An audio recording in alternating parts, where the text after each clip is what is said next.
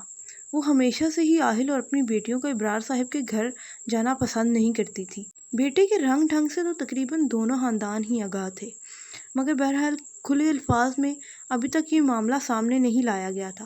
عالیہ بیگم کو نیلم کے غیر معمولی حسن سے ایک عجیب سی وحشت ہوتی تھی، انہیں وہ لڑکی نہ جانے کیوں تباہیوں کا بربادیوں کا سامان نظر آتی تھی۔